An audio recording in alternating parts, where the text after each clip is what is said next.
Moshi Moshi. Let's talk about the future. Welcome to Evergood Podcast, where we talk about all things healthcare, education, innovation. Today, I'm very excited to have a special guest, Melody Tran-Reina, MD. She is an associate clinical professor of general internal medicine. She is, for the context of this discussion, the executive director of the Community Health Scholars Program, all at UC Davis School of Medicine.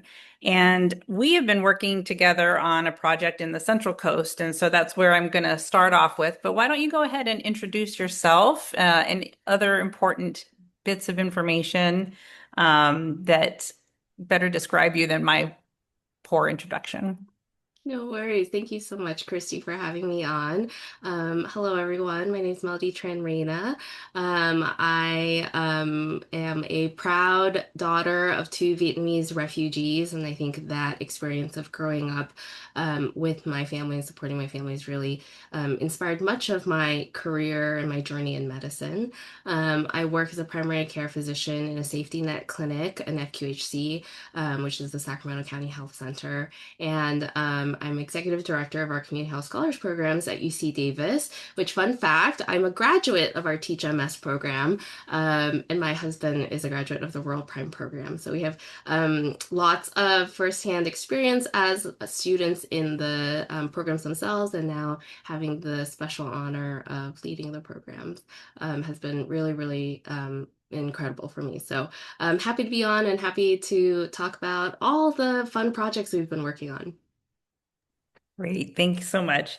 So tell us about Prime Central Coast, and probably best to describe what Prime is for the listeners who don't know about this particular really innovative medical education program through primarily the state of California.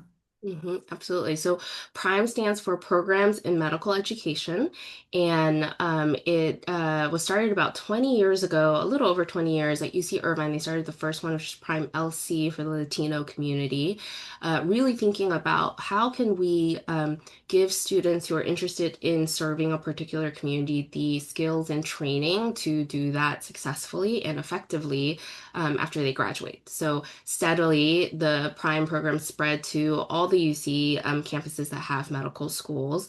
And so UC Davis started its first Prime program, which is Rural Prime, in 2007.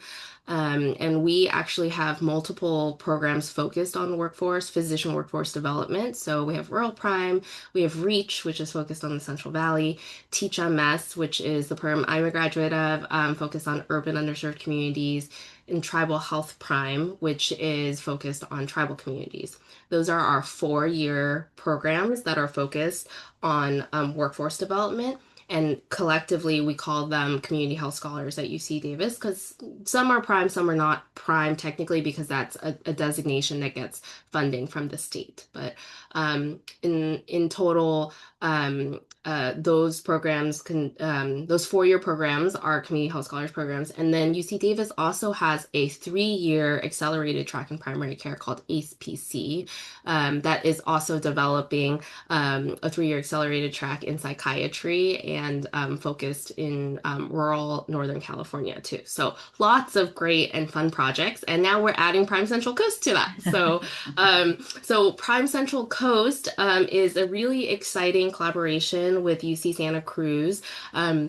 Who, as a university, has been doing a lot of work already, sort of building and bolstering that pathway to medicine, even before medical school. Like they recently launched their post-bac program, 2 programs actually. Right. And working regionally in like their K through 16 collaborative. So really thinking about how can we identify youth, who are interested in medicine and supporting them along the way. And so Prime Central Coast is the next natural step of that, I think, which is how can we bring medical school level education to the region to really train physicians who are from the region who want to train in the region and hopefully stay in the region long term to address the health disparities that they experience there. Yeah. And as listeners may know by now, but maybe not. I have been hired as a consultant through the Physicians for a Healthy Central Coast, which is the foundation of Santa Cruz Monterey Medical Association, also serving the San Benito County area. And so with you, I've gotten to know these incredible hospitals and clinics in those counties doing great work. And I think the real joy for me has been just their enthusiasm. Like, it's like, yes, I feel like there's been this great yearning for medical students and a medical school. And so such great enthusiasm. It's just wonderful to be a part of that. Have you been able to get some more of those agreements in place so that we can start sending more of the current students, the rural prime students who come from, there's so many of them that come from the Central Valley. It's just amazing. I know you've already started working with Me Memorial, which is in San Benito County. So who are the others that you've started working with? Yeah, so we have many affiliation agreements that are in process, and part of the affiliation agreement process is just it takes a long time. Contracts take a long time. Plus, you add in the holidays and people being out of office. So there's a lot of things that are pending still. So about 20% of our Rural Prime students actually come from the Central Coast. They grew up on the Central Amazing. Coast. Yeah. So there is already a lot of interest and desire in rotating there, but for many of them, it's home. So Mew Memorial actually was one of the oldest Rural Prime sites when Rural Prime first started in 2007 with Dr. Bruce Greenberg as the site director there. Over time, we had to pause rotations at Mew Memorial, but we had two of our Rural Prime graduates who went to Natividad for their family medicine residency and then graduated and started working at Mew Memorial. And they were the ones who restarted the rotation at Me Memorial earlier this year. So I think that already shows you the full circle, right, of having graduates in a program who go and serve a community and then further expand medical education and training opportunities in the region. Um, so we Like have students. the medical students and the residents are the leaders, like, They right? They're really just are. amazing. Yeah, they really Yeah, are. They're the ones who make things happen, right? And I think that's really what is so special about this. And I think the community of Prime and CHS is that we all deeply care about this work and being connected to one another, I think is what helps advance this work forward. So we have students at Me Memorial. We've had a long-standing OB/GYN clerkship that is a collaboration between Natividad and Clinica de Salud de Valle Salinas. And then we also are starting rotations at San Benito Health Foundation, which is in Hollister. So those are the ones that are like ready to go or currently happening. And then we're in conversations with a lot of places, but it takes a solid probably 6 to 12 months from scratch to launch a clerkship there, and then another probably whole year cycle to like figure out the kinks and things yeah. like that. So that's really why we're starting now, right? Because we want to recruit our first cohort of Prime Central Coast students to start in 2027, and they will enter clerkships in 2029. But if you think about it, that's only 3 years away, and with all these processes, it takes time. And so we're working with a lot of really incredible people, like you mentioned earlier, Kristy. I feel like everyone we've talked to is so genuinely dedicated to the health of the community. And I think if it wasn't for the enthusiasm of everyone, the like medical community on the Central Coast, this program could not get off the ground as quickly as it has. So, Agreed. yeah. Yeah. And it's nice too, and this comes from my prior experience where it's sort of like, well, we don't know who to partner with. It's the UC Santa Cruz, UC Davis partnership is like a no-brainer. It's like, okay, here it is. Like, let's just take the steps now to start building that out. And there's a lot that will come in the next 3 years with having current medical students that will then help create, a much more solid foundation within these clinics and hospitals. Right. So that's what I hope that we can really start diving into, which is how do we help prepare those folks to have more students? Now, again, there's going to be 6 students in Prime Central Coast, and those are going to be spread out. There's eight or more different facilities that will come online to take those medical students. So it's not like we're going to be throwing 50 students at them all at once. However, there is a pretty steep learning curve, or just sort of like adjustments that all the clinics and hospitals can make to then uh, welcome more medical students from UC Davis over time. And so, questions for me are like, okay, you get the agreement signed, you get on the schedule for those rotations. What more can the clinics and hospitals do to prepare for teaching medical students, especially if they haven't had them or had them in a significant number recently? Yeah, I think that there is a lot of opportunity for educator development. Mhm. I think there's often this misconception, right? You go through school for so long to become a doctor, like of course you know how to teach medicine, right? But in reality, very few doctors get dedicated teaching on how to teach, and especially on how to teach in the clinical setting, not just like on a whiteboard giving a lecture or things like that, but how do you incorporate teaching into a busy clinical practice? I think Because they're busy. yeah, exactly.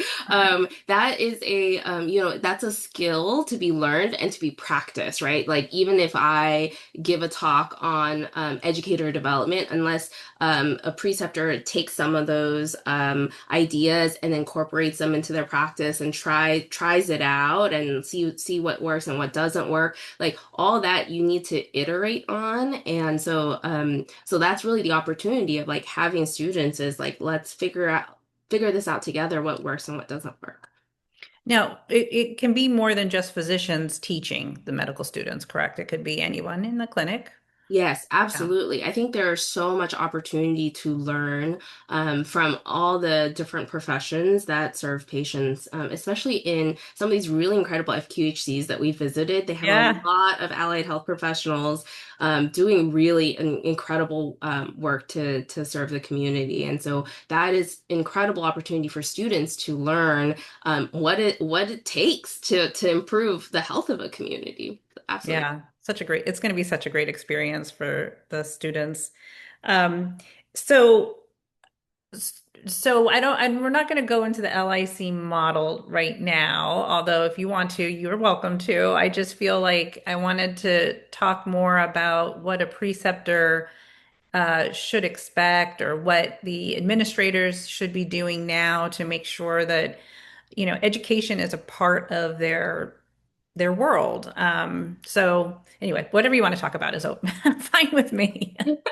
Thanks, Kristy. I think when I think about like what is key to success in like incorporating medical education is really that is like how do you make medical education part of a institution or an organization's identity and not just like an add-on to something that they're already doing, right? I Like, love are we that. a clinic like that? A core part of our mission is to teach, or are we going to ask people to teach on top of everything else, right? I think the perspective is different.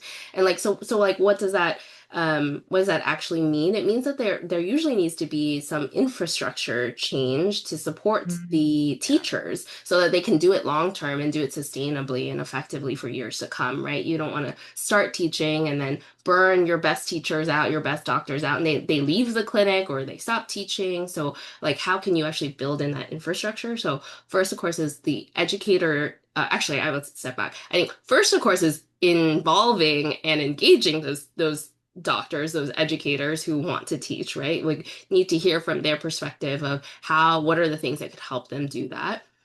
Educator development, as we mentioned, can go a long way in just helping people think about how can we teach more effectively in a time limited manner, like the 1 minute preceptor type model, which I can talk about in a bit. And then it also means like as an institution thinking about do we want to protect time for people to teach, or do we Mm. want to recognize that effort in some way?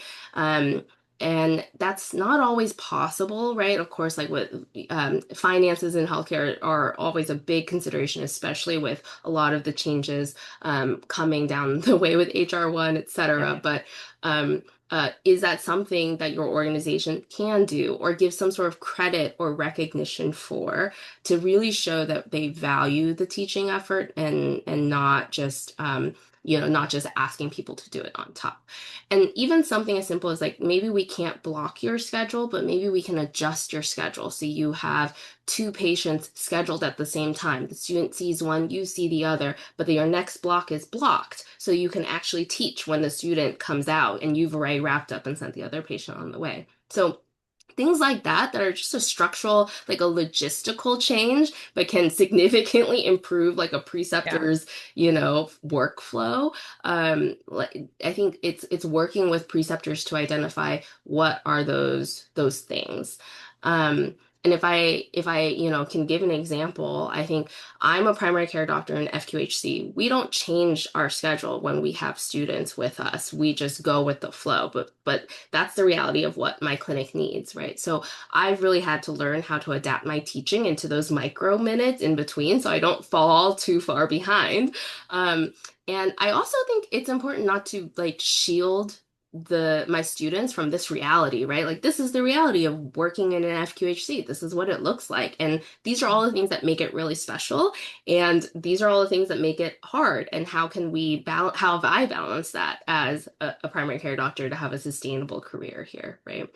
And ultimately, I think the real argument for investing in medical education as an organization or as an institution is really the opportunity to grow your own. So if we look at the FQHC that I work in, which is primarily staffed with attendings, residents, has medical students, if you look at the internal medicine attendings that staff the clinic, 90% of us trained at that clinic either as a medical student, a resident, or both, like in my Oh, case, both. snap. That's amazing. Yeah.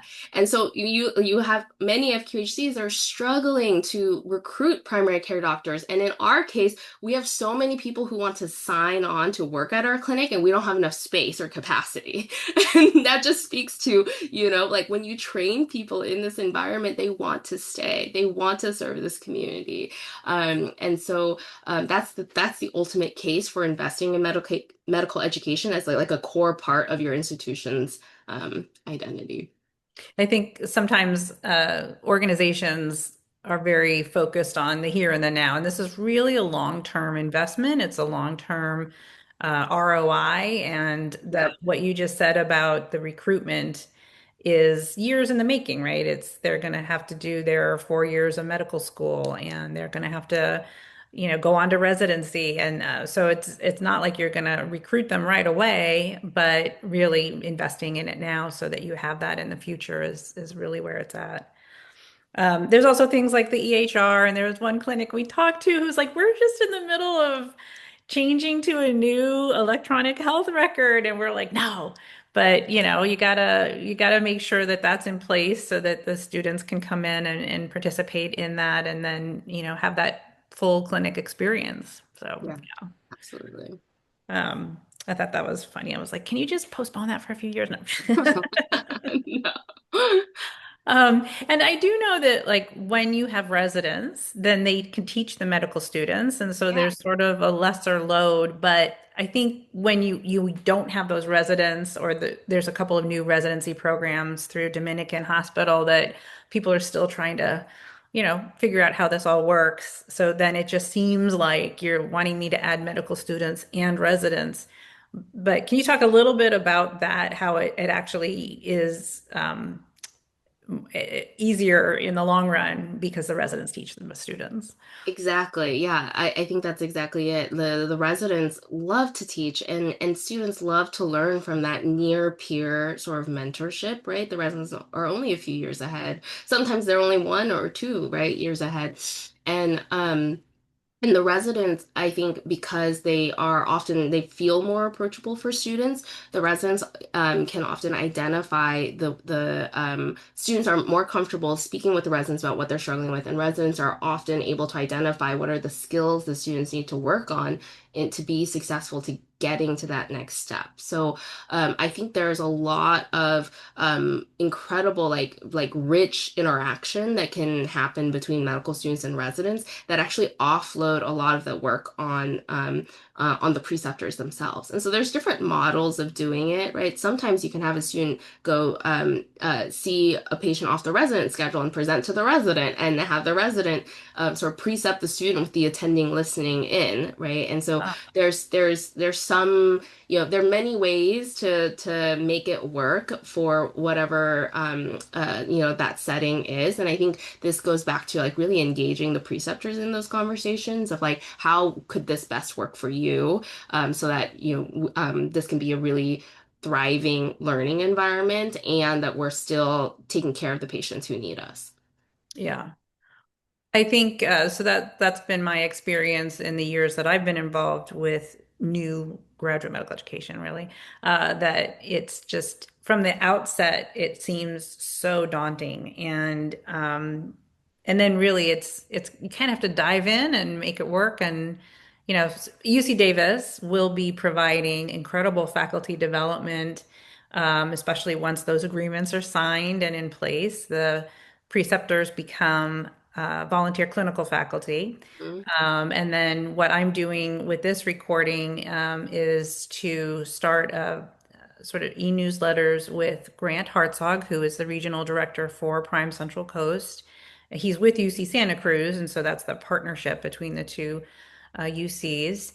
But I'm going to be doing faculty development once a month with this newsletter throughout the year of 2026 because not everybody's going to be on board yet, and we're just trying to hope, to inspire people um, to get on board and start taking those medical students as soon as they possibly can.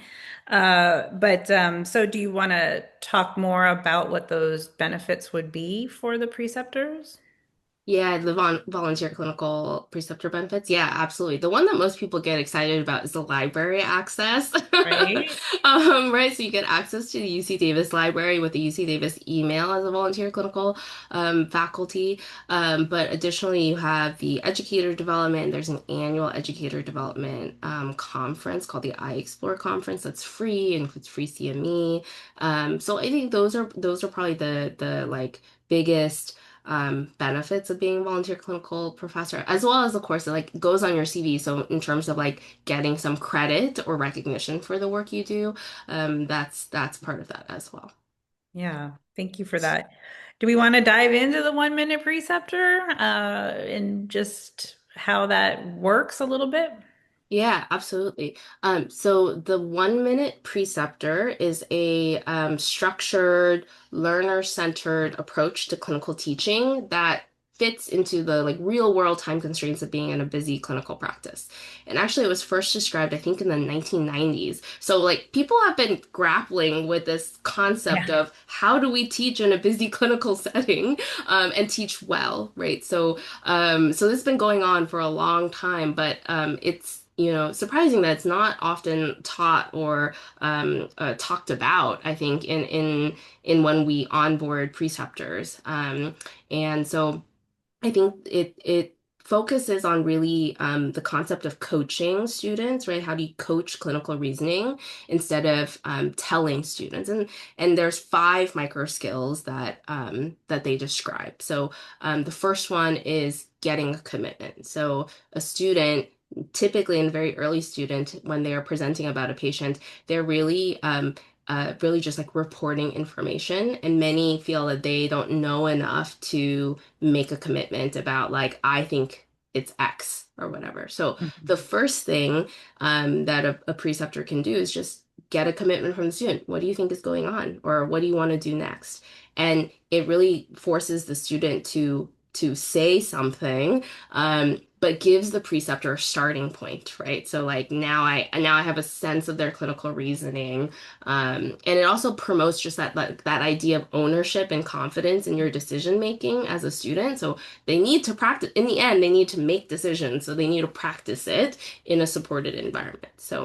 Um, so really, it's the idea that learning happens if a learner commits to something, and then that's the starting point for teaching, not just when they're reporting information that they've gathered. So that's the first skill. The second skill is probing for supporting evidence. So it's really like, why? This is your commitment. Tell me why. What led you to this conclusion?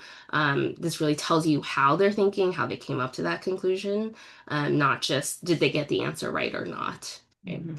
Mhm. The third teaching skill, is to teach general rules. So if you're teaching about a certain topic, what are one or two high yield principles that this student can take with them and carry to the next patient? So if you're teaching about chest pain, what is your, one or two like don't miss diagnoses and or red flags or things like that the learner should think about the next time they see a patient with chest pain. Um, the fourth skill is reinforcing what was done right. So being very specific, not just like great job, because great job is like, well, what did I do great? Right? Yeah. But it's being very specific, like you did X very well, or you prioritized the differential very well. And so it's like naming it very clearly so one, it's building confidence, but we were trying to reinforce the good habits, right? The clinical reasoning that they did well, you want to reinforce that. And then the last one is correcting mistakes, and really thinking about it or framing it as an opportunity for growth. So, like next time, consider this, or next time, you can tweak this to make that better. Right. So, doing it in a timely way, but in a kind way, right? Because ultimately, we're trying to cultivate a learning environment that feels safe and supportive for the student. So, really, all together. This sounds like a lot, right? Like getting commitment, probing for evidence, teaching a rule, reinforcing what was right, correcting mistakes. These steps or these skills, they don't have to be done sequentially and they don't have to be done all at once, right? I think that's often what is very overwhelming for people when they think I have to teach and you just taught me this 1 minute preceptor and how am I going to do it in a minute? Right? Right? It's a misnomer. No, just kidding. Yeah, it's really thinking about like maybe in a given half day of clinic, can I, do one of each of these things once in that half day, right? So like I'm reinforcing one principle. I'm getting a commitment, getting supporting evidence. I'm correcting or giving feedback on a mistake. And so I think it's really helping to frame what are the micro teaching opportunities throughout the time that you spend with a student and making the most of that, right? And knowing that it doesn't all have to happen at once. And so I'm going to say something really basic and but it it's not quite teaching, but it's definitely more than just letting the students observe what's happening in the clinic. So there's this like intermediary, it's not like residency to me, I think has more teaching time required from what little I know. But anyway, so it's I think there's also some times of perception that well we'll just have the students observe and that's enough teaching. But no, it's a little bit more Right. than that, but not too much. Absolutely, yeah. So students, they need to do more than shadowing. They need to learn how to take a history, do a physical exam, and by the time a student graduates, you want them ready for residency. You want them seeing patients independently, and they can't get there just by shadowing. So they actually have to practice the skill and get feedback on the skill and iterate on it. And so, yeah, so we absolutely want them to be seeing the patients on their own, coming out, presenting to a preceptor, getting feedback. And it doesn't have to be lengthy. The preceptor doesn't need to dissect the entire presentation and give feedback on each point. They can take one point and make that and go back in, see the patient, and move clinic forward, right? So I think that's the thing. I think a lot of people think, oh, I have to teach, and this patient's here with chest pain, so now I need to do a whole chalk talk on chest pain, and that's going to take 10 minutes. I don't have 10 minutes. And it's like, well, but you have 30 seconds to like give one or two pearls about chest pain that you don't want the student to miss next time or something like that, right? So I think it's really framing it in that micro teaching way that makes it more efficient and fits into the structure of a busy clinical practice. Well, thank you so much for explaining that. And Yeah, that's really helpful. This video will be circulated through the Central Coast through that e-newsletter that Grant and I are working on. But I think it's also, it's going to be part of this podcast, so it could be reaching a wider audience over time. And curious, just popped into my head, but from a medical student perspective, what are they looking for? They're not wanting everybody to take hours and hours to sit down and talk with them, but they probably want some sort of a connection. Uh, Yeah, yeah, absolutely. Thank you for asking that question, Christy. I think that students, first, I think they really want to learn in a safe environment where they feel like, yeah, I can make mistakes and get feedback so I can build my skill, right? Like ultimately, they are wanting to be independent physicians serving their community. And so to get there, they need to practice the skill, like we mentioned. And I feel like students have that growth mindset, but they want to grow in a supportive environment. And so I think the more specific the feedback that they can get is like, this is a skill you did really well. This is a way you can develop this skill further or practice this more. That is really, really helpful in, just, and then having the opportunity to then practice it, right? So like not being like, oh, you did that poorly, now you just shadow the rest of the day. That's just punishment, you know? yeah. Which it does happen, but not so much anymore, I think. But it's like, okay, so like here's an opportunity to practice that skill again with the next encounter. And I think that's really how people get better and build the skill. And that's what students are really looking for. And then I think just the opportunity we were talking earlier, the opportunity to rotate and practice or learn in your own community from physicians in your community, Yeah. I think is like that's a dream come true for many, many students who want to serve their community, right? And that's part of the ultimately the recruitment process too. If you train in like the community health center or the hospital that you want to eventually work with, you're making those connections as a student and you're really envisioning yourself practicing there as a physician one day. And that's going to keep you connected and keep you coming back. Or as a resident, wanting to Exactly. join those residency programs. Yeah. Yeah, thank you so much. I feel like, it's the great unknown, but it's not new to many others who have been teaching for a long time. And so I'm just putting myself into the shoes of the physicians who haven't had a lot of students yet. There have been many. Like I've met Dr. Abidi and I'm blinking on his name, Dr. Cueva, I think, who they're like, we teach all the time. It's so great to meet them and hear about how they've incorporated. And so maybe I'll interview them as well and see if they have some more tips to share. Oh, and Natividad, Dr. Northnagel, amazing, amazing teachers. Nagel and Dr. Ping there too. Yeah. Right, right.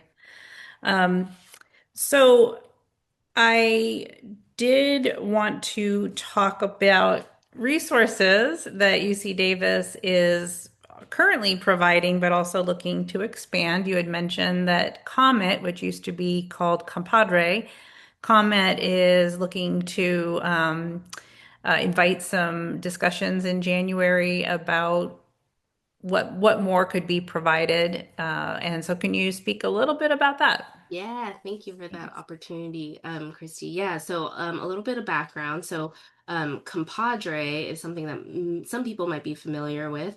It was a project that was funded by the American Medical Association. It stands for the California Oregon Medical Partnership in reducing, oh, I'm going to mess it up, in addressing rural disparities in health and education. Um, Ooh, good one. I know. It's easier to say compadre. These long, that's why we say compadre, exactly. Um, And it was really focused on the Northern California region, north of Sacramento, and then Oregon, and really thinking about building a UME and GME coalition.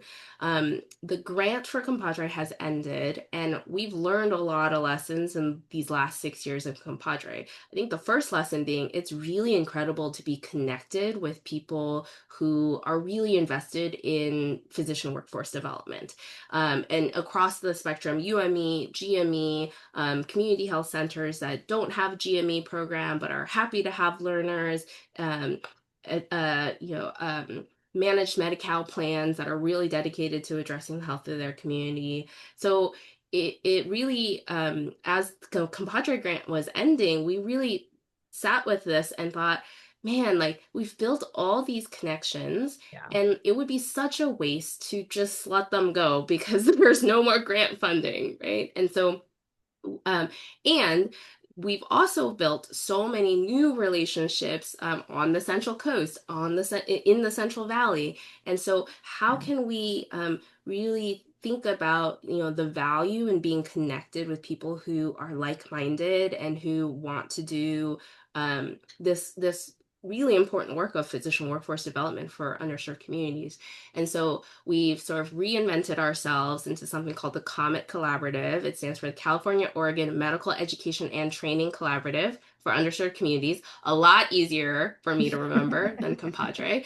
Um, but the COMET Collaborative also gives us the opportunity for a lot of like fun metaphors, like COMET Collaborative is launching, it's taking off. Um, Nice. uh, but the idea of that is how can we expand all the partners that we have involved, inviting stakeholders to be a part of this visioning what a new collaborative could look like. We don't want to compete with existing collaboratives. We don't want to add more work. And so that's really why we're going to take the like really the next 6 months or the beginning of 2026, inviting stakeholders to give their input in like if you were part of the COMET Collaborative, how could the COMET Collaborative actually improve or strengthen or bolster the work that you're already doing, or the work that you hope to do. And part of that may just be building relationships with other organizations that are doing similar things or have similar values. And so how can we do that? So starting in January, we are sending out a call for people to be part of the stakeholder co-design process to really help us design the future of the COMET Collaborative. So we hope folks join us. If you are a GME program, if you are a hospital, if you are a community clinic and you are interested in being a part of it, like we want to hear from you. So yeah, we've even had public health agencies join us. We've had managed Medi-Cal plans like Partnership Health Plan be involved. So yeah, if you're an entity interested in this work, we want to hear from you and invite you to be part of this collaborative. So yeah. How can people reach out? Yeah, absolutely. They can go to the cometcollab.org, and that's our website. And there's a way to enter your contact information there, and then we will follow up. Awesome.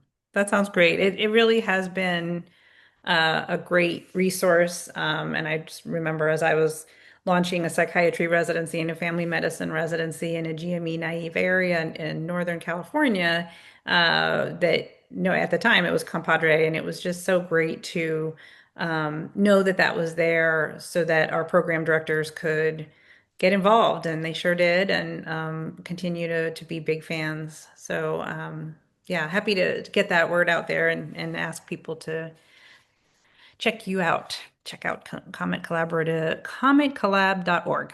All right, well, I'll be putting that into the write-up for this podcast. Um, Well, is there anything else that you wanted to talk about? It's actually I'm kind of stuck on the geography of it all right now. That there's the Central Coast, there's the Central Valley, there's Northern California, there's Oregon. I mean, it's a lot of different areas, doing a lot of different things. So that's where my brain is right now. Yeah, it really is a lot of different areas and different communities. Ultimately, all who share a very similar goal of improving the health of their communities, right? And by training and recruiting more doctors who want to do this work. And I think just my main takeaway is like people. There are really incredible people trying to do this really hard work, and how can we all learn and grow with each other, and take lessons from like one community and apply them to another, and really adapt it to do the work at home. So yeah, so I'm anyways just really grateful for this opportunity to chat, Kristy, and the opportunity to do this important work. Well, thank you for your time, and I'm really looking forward to the new year. It's just in a couple of days, but Yes, I indeed. think some exciting stuff will be happening in 2026. So happy Yeah, New Year. absolutely. Lots coming our way soon, but happy new year. Okay, we'll talk to you soon. Bye.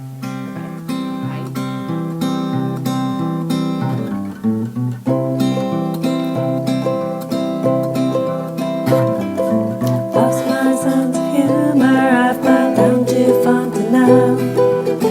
Hovercrafts, blow up kayaks, would have helped with angry toes, but it gave mashed potatoes. Take that meatloaf back, hi, birthday dehydrated.